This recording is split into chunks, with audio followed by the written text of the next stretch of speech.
friends. Today we are going to join our neighbor in the cabin for some celebration. It's the last day of the cottage week. We call that the Stugsista. It means that everybody will be starting moving back to their winter home. But for us, we'll be staying here as long as we can. We're gonna have party lunch at our neighbor's place and also dinner there. I'm going to bring you along with us. We'll see what happens today, alright? Let's get up and maybe have some breakfast.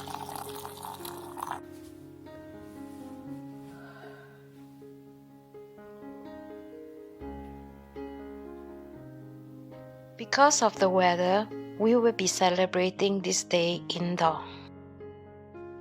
I am bringing this banana chocolate cake which I made last night with me to the party. Then I regret a little bit because I noticed the cake was a little bit hard from the refrigerator. It's too late to bake a new one, so I'm forced to pack this. Hopefully they will like it.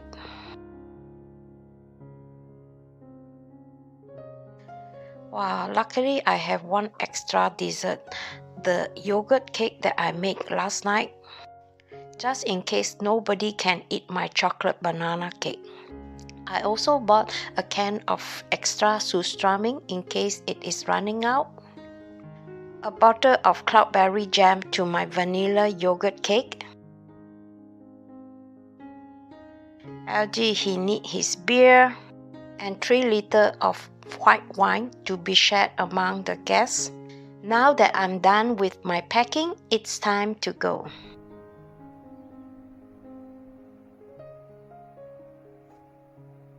For lunch, we will be eating some shrimp sandwiches. This is perfect, not too heavy and not too light. Initially, I was thinking of baking a blueberry pie. Luckily, I didn't because someone else has baked one. And just beside it is my embarrassing banana chocolate cake. You know lah, Swedish people, they are so polite. They will not tell me my chocolate cake is hard one. After lunch, we decided to take the boat across the bay to one of our neighbor Tuve's place. We did this because Peters has set a goal to visit Tuve's this year. I want to make sure that his goal is fulfilled, as today is Stugsista. I hope he feels satisfied even though the visit was really short. When we got back from visiting Tuve's, the sun suddenly appeared. The air feels so much lighter and brighter. And now is the Surströmming fermented herrings party time, the Nordic delicacy party. If you have been following me in my YouTube channel, you guys know I love this dish. It feels like you're eating belacan, except that it is a fermented fish. If you do not know what is belacan, belacan is the dried shrimp paste that I used to make when I make curry. This is for the bone. Many Swedes prefer to eat these herrings like this in whole with the bone. In comparing with the one which is fillet, in my opinion, is less tasty.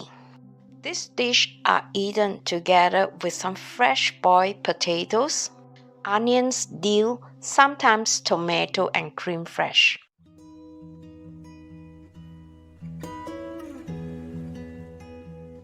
I like Stugsista even though it's the end of the summer before autumn set in.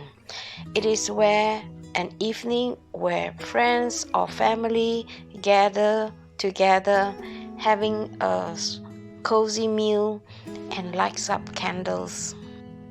I don't know why I felt very emotional while we were gathering at this moment. Maybe it is because I haven't had my own family sitting, eating, laughing for a very long time. I really can feel the sense of family spirits.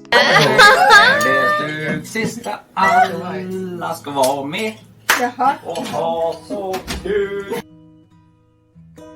Stugsista also means closing up the cottage, putting away summer furniture, preparing the house for winter, and maybe finish up some small chores.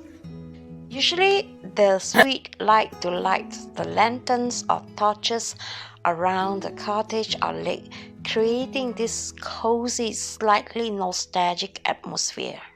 Sometimes the Swedes like to sing loudly at the dinner table, drinking aquavit. To me, the lantern and the songs give us a little bittersweet goodbye summer feelings.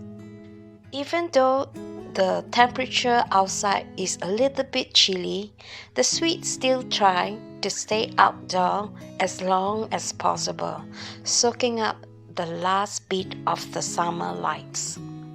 We end this day with a cozy hot tub together. Unfortunately, me and LG, we were really tired after all those eating. So we decided to head home secretly.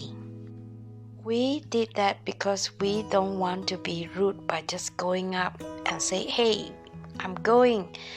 We were afraid that it would spoil their mood, and since they were enjoying themselves so much, having a cozy dip in the hot tub and laughing away, we thought it might spoil their mood by saying goodbye.